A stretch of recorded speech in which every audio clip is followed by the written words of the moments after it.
So right now I am standing in my brand new retail store that I opened just about 3 months ago.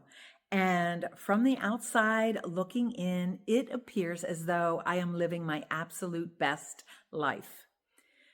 When tourists come through the door, or my local friends, or anyone from the community, when they walk through that door, they will either catch me laughing and joking with other customers, smiling really big, like this big cheesy ear to ear grin, or maybe even roller skating around. So from the outside, it looks as though I'm having the time of my life and that everything is perfectly fine and that I am okay and that I'm happy, when in reality, I am struggling. I am struggling so bad. Hi there, my name is April, and I am a 57-year-old single widow, and I am currently at absolute rock bottom. Right now, we're standing in the front part of my retail store, and I am going to show you in this video the back of my retail store, which I have turned into my home. I'm actually living in the 405 square foot storage room in the back of my store that has no kitchen, has no windows. I had to rig up a shower using a hula hoop, but that's my behind the scenes life. And nobody in this community, not even my good friends, know that I am struggling this hard. And that's why I wanted to create this channel and specifically do this video to let you in on my secret life. I'm thinking maybe somebody else out there is struggling. Maybe you're also putting up a facade. It's not that I'm faking it out here. I am truly happy when I'm out here. I love my customers and I love being surrounded by all of this gorgeous artwork. It's just that after I close the door at 5 o'clock, lock that deadbolt and turn off the lights out here, I go into the storage room, which is my home. I collapse on the sofa, and then I deal with my anxiety. Then I have panic attacks at night. Then I try and work my way through severe insomnia without popping a Xanax or drinking some Benadryl or drinking some ZQuil. I am fighting and clawing and scrapping to try and survive my very existence. And it feels so good to finally have someone to share all of this with. I don't know who you are out there yet, but I look forward to becoming your friend. I look forward to building a community of supportive people that are going through similar struggles, so that we can cheer each other on and we can remind each other that this isn't the end of the world. This is not the end of the world, and it's not that bad. I still fill my days with so much fun, so much love, happiness, laughter. So what? I don't have a kitchen. So what? I don't have windows. My heart's still full. So let's talk about it. Let's take a tour. Let's talk some more. Thanks for being here. Okay, so this is the shop. This is what it looks like when customers walk in. I have about 30 artists that I represent. There are glass artists and photographers. There's watercolorists and potters, woodworkers, knitters, and jewelry makers of all types. I also don't want to forget metalsmiths and those people who upcycle vintage furniture. I also sell mid-century modern decorative accessories and furniture. There's a quilter and someone who makes rugs. Really cool sculpture.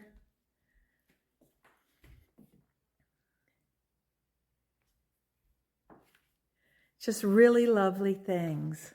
And it's a nice big space. It has soaring ceilings with the original tin tiles in the ceiling. I don't know if you can see those, but it's so pretty. In the daytime, the light streams in the windows. It feels so good in here. And I play really beautiful, relaxing music. Yeah, it feels good when I'm out here. But now I'm going to give you a tour of the 400 square foot storage room that I call home. Okay, it's not a whole lot to show. It won't take that long. This is the door, and it opens up to this 405 square foot room. So straight ahead, I have a sectional couch, and this is a 5x7 rug. I have a little coffee table and a sideboard that I keep my dry goods in, like soups and cereals, rice, quinoa, that type of thing. And in the drawers, I keep my silverware. My husband and I made the driftwood boats. We made that sun together out of driftwood. My husband made that 524 thing out of a sailboat sail. And over here to the left, if you circle around, this is my office. My office is about 4 feet by 6 feet.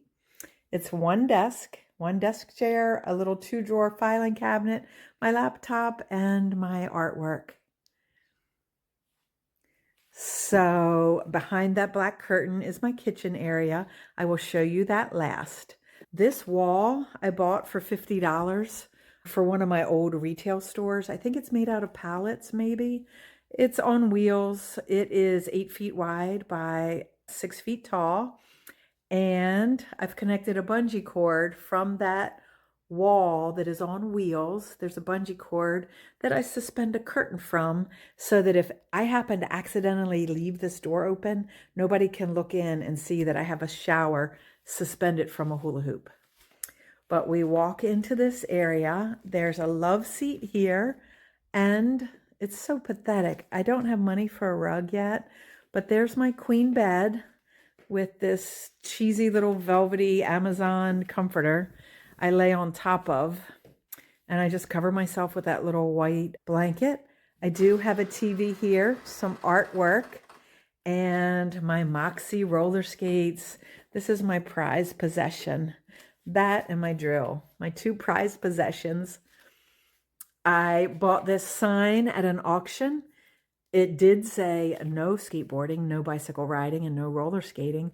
But I went to Lowe's and I got some of those metallic letters that you use for like the front of your house or something. And I turned it into go skateboarding, go bicycle riding, and go roller skating. So there's the door again.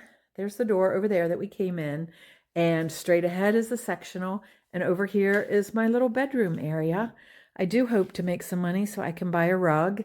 And the ceilings are so tall.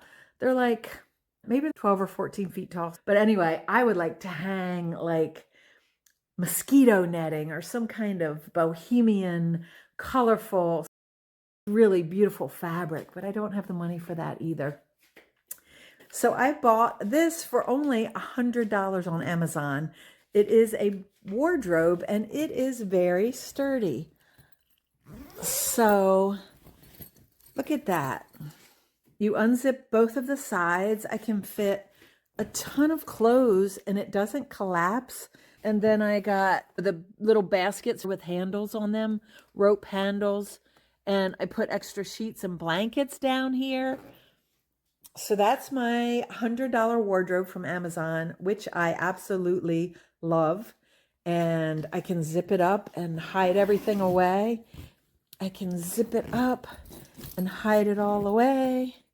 And it holds so much and it's very stable.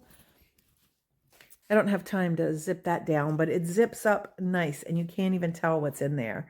I have my little TV, some books to read, and a mosaic by my friend who is the most amazing artist. But this is a tree with some lovely roots and a beautiful tree spirit face. That's my favorite piece of artwork. And then I have a couple more pieces of artwork. This is a mannequin that someone painted, and it's so pretty. So it's nice to have a little bit of artwork back here. I have this wooden carved angel, but now here is the like crazy thing.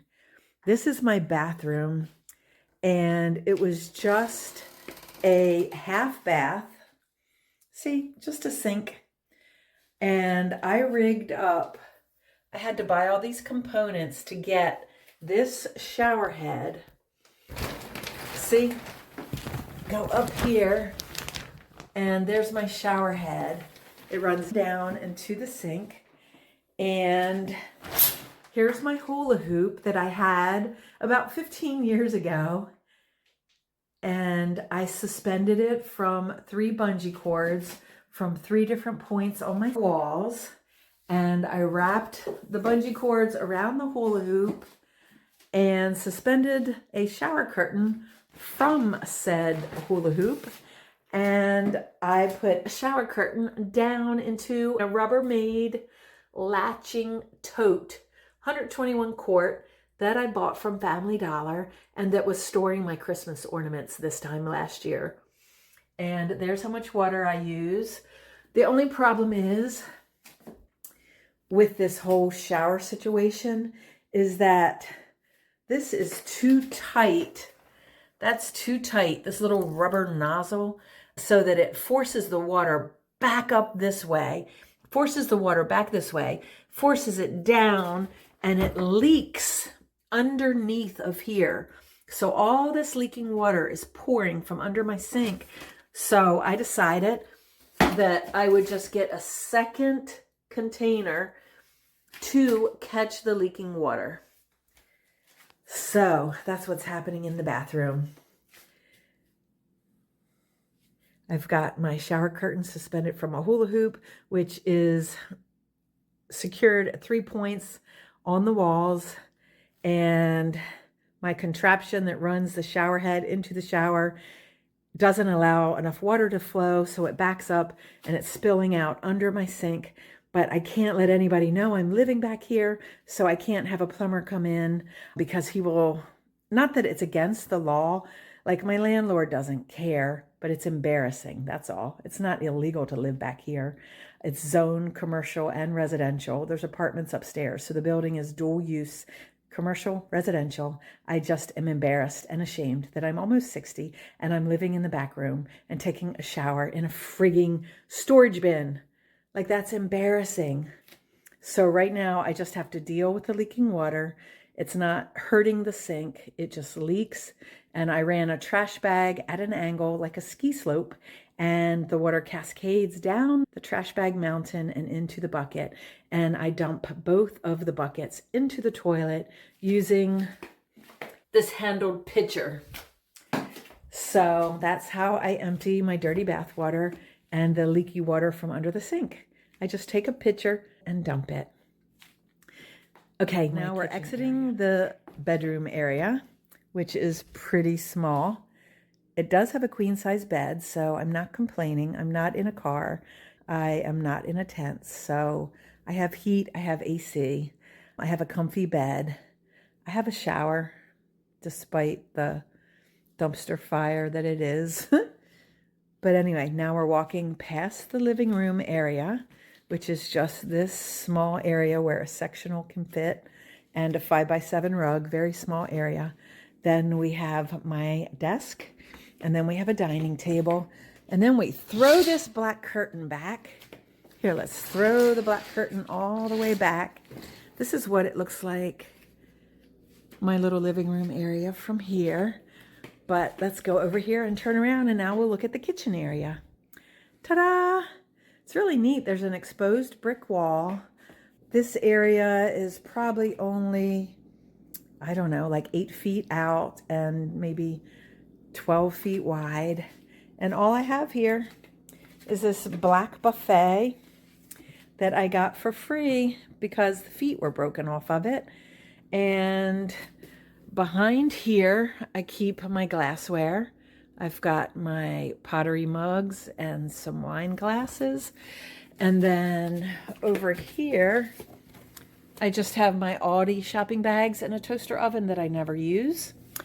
And then I have the teeniest little microwave. And I have a Keurig coffee maker. I have a tea kettle. And then I have my Ninja air fryer. And that's all I have to cook all the food that I make every single day.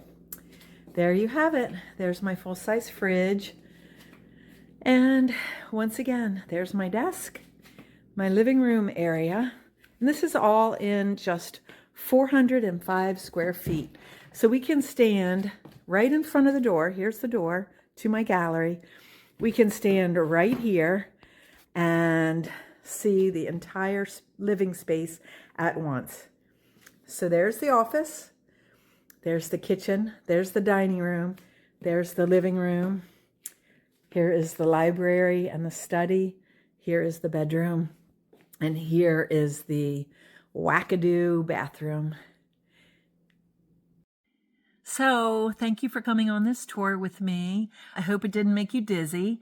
And I do hope you will come back and visit, because I really want to tell you how I opened a store with only 56 cents in my checking account at the time I signed the 1-year lease.